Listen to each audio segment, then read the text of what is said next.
Assalamualaikum warahmatullahi wabarakatuh. Alhamdulillah wassalatu wassalamu ala rasulillah sayyidina wa maulana Muhammad ibn Abdillah wa ala alihi wa sahbihi wa mawalah ma ba'du. Yang saya muliakan dan yang saya hormati para alim ulama, wabil khusus para guru-guru.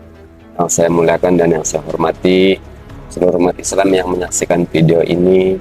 Teristimewa salam penghormatan saya sampaikan kepada seluruh sahabat pasukan Aswaja, sahabat akal sehat, anti haluisme.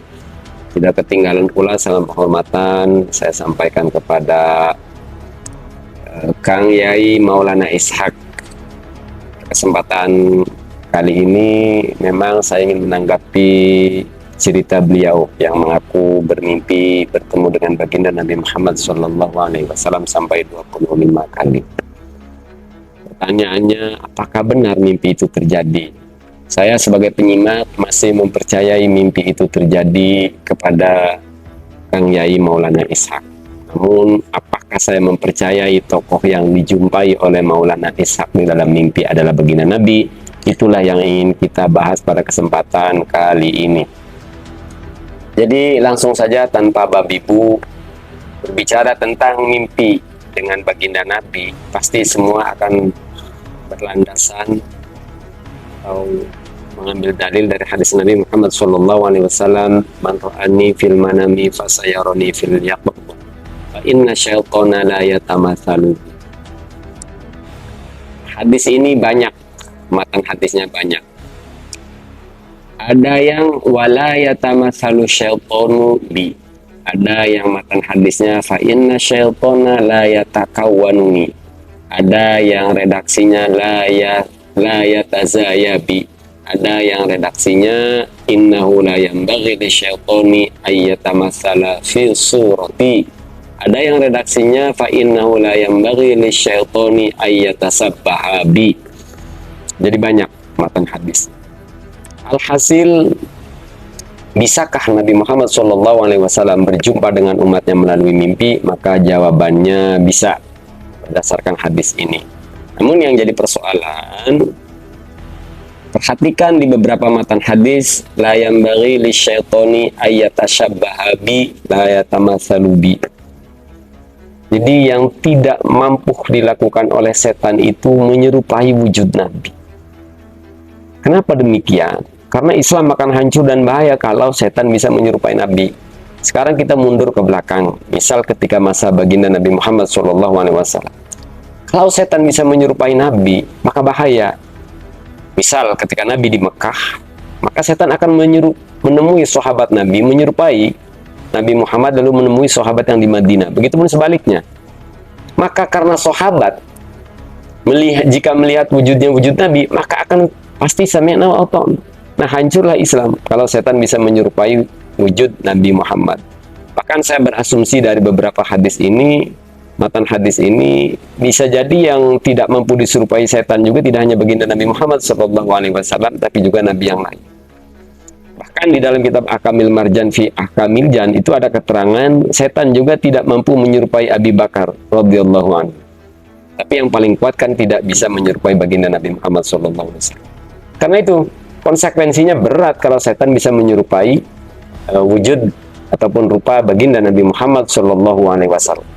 Namun yang menjadi persoalan adalah setan bisa ngaku dirinya Nabi. Bahkan setan bisa ngaku dirinya Allah. Na'udzubillahi min dzalik. Semoga kita terselamatkan dari tipu daya setan. Jadi kenapa saya mempercayai bahwa Maulana Ishak bermimpi, tapi saya tidak mempercayai sosok yang ditemukan itu adalah Nabi Muhammad SAW. Karena masalahnya setan bisa mengaku dirinya Nabi Muhammad SAW. Nah, namun tidak ilmiah kalau hanya bantahan seperti itu saja. Walaupun sebenarnya kalau kita saring dengan akal sehat, setiap umat Islam boleh tidak percaya terhadap mimpinya Maulana Ishak. Dengan alasan tadi, setan bisa mengaku dirinya Nabi.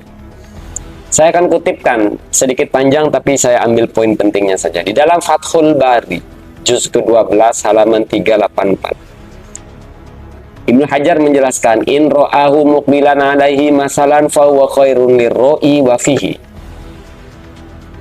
wa ala la'ksi fa bil'aksi faman ra'an nabiyya sallallahu alaihi wasallam faqad ra'al haqqa alladhi qasada i'lamar ro'i bihi. Yang pertama ya. Fa in kanat ala dhahiriha wa illa sa'a fi ta'wiliha. Wala yuhmalu amruha, atau boleh dibaca wala yuhmilu amruha. Li annaha imma busyra bi khairin au inzarun min syarrin wa imma liyukhaffifar ra'iya. Maaf, wa imma liyukhifar ra'iya wa imma liyanzajira anhu wa imma liyunabbiha ala hukmin yaqa'u lahu fi dini au dunya. Di bagian akhir ini terkesan ataupun ini sangat cocok kayaknya kalau kita ukur dengan mimpinya Imam Abil Hasan Al-Asy'ari ya. Fi hukmin ala hukmin yaqa'u lahu fi dini.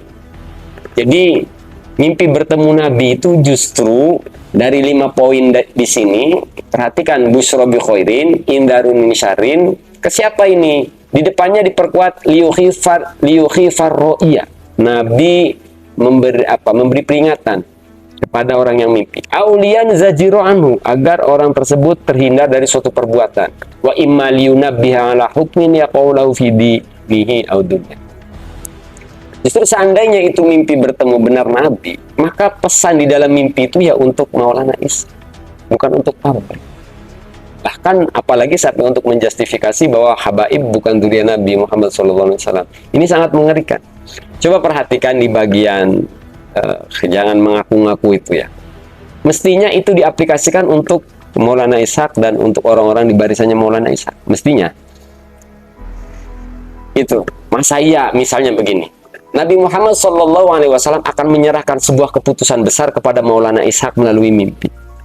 Saya dulu teringat kisah hoaks. Kisah hoaks tentang mimpinya Habib Umar bin Hafiz. Ketika saya belum mengetahui bahwa ini hoaks, saya sudah menentang terhadap cerita itu. Padahal yang diceritakan di dalam mimpi itu, Nabi Muhammad menitip salam kepada Habibana Rizik bin Syihab. Artinya sosok Habib yang saya idolakan lah. Tapi tidak lantas ketika saya mengidolakan Habib Rizik, tidak lantas membuat logika waras saya mati, menjadi fanatik. Tidak. Karena ada konsekuensi yang berat, ada konsekuensi yang besar kalau itu benar terjadi. Sekarang begini, Nabi Muhammad menitip salam di dalam mimpi kepada Habib Umar bin Hafiz. Lalu bisa dikatakan bahwa Nabi Muhammad meridhoi perjuangan Habib Rizik. Kenapa Nabi tidak bermimpi langsung menemui kepada Habib Rizik bin Syihab? Nah, seandainya mimpi ini benar terjadi, disampaikan kepada Habib Umar bin Hafiz, lalu dengan isi seperti itu, maka seluruh umat Islam yang bertentangan dengan Habib Rizik akan menentang ridhonya Nabi Muhammad SAW. Ini kan luar biasa potensi kerusakan. Namun alhamdulillah berkaitan dengan mimpi Habib Umar bin Hafiz itu sudah dapat klarifikasi bahwa itu hoax. Artinya tidak terjadi mimpi itu.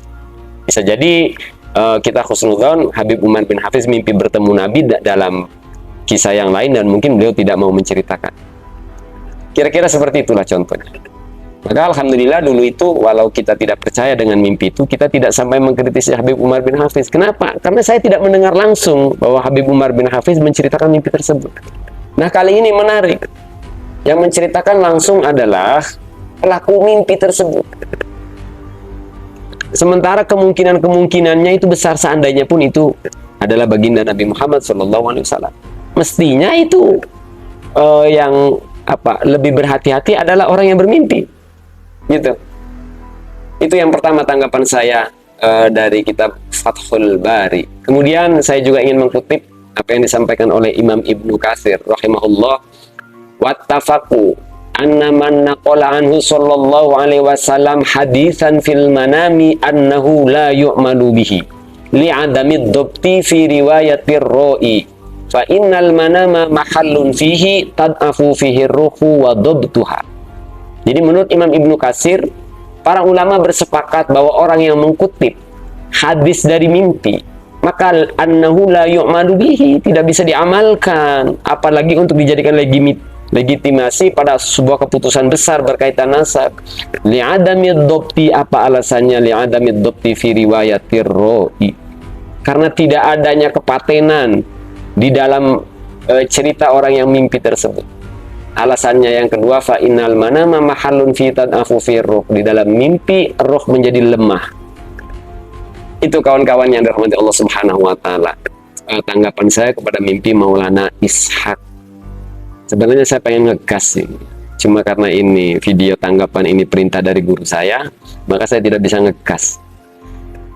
Yang kedua yang ingin saya sampaikan kepada netizen bahwa ini baru mukaddimah saya menanggapi mimpinya Maulana Ishaq. Kita pending dulu, kita tunggu dulu bagaimana reaksi mereka, tanggapan mereka atau pendukung mereka terhadap mimpi tersebut. Mohon ampun kepada Allah Subhanahu wa taala dan mohon maaf kepada pihak-pihak yang tersinggung. Kalaupun berkaitan dengan mubahala, justru ada yang menarik yang ingin saya tanggapi. Sudah saya yakin itu bahwa itu mimpi Nabi, masihlah mengajak mubahala. Namun is okay lah. Saya sangat mengapresiasi. Saya bersedia mubahalanya Maulana Ishaq berkaitan dengan nasab habaib. Ya, jadi kalau kemarin habis mubahala, saya ikut andil dalam mubahala tersebut. Maulana Ishaq ya. Bila perlu kita tambahin satu lagi Maulana Ishaq. Apakah yang dijumpai itu Nabi atau bukan?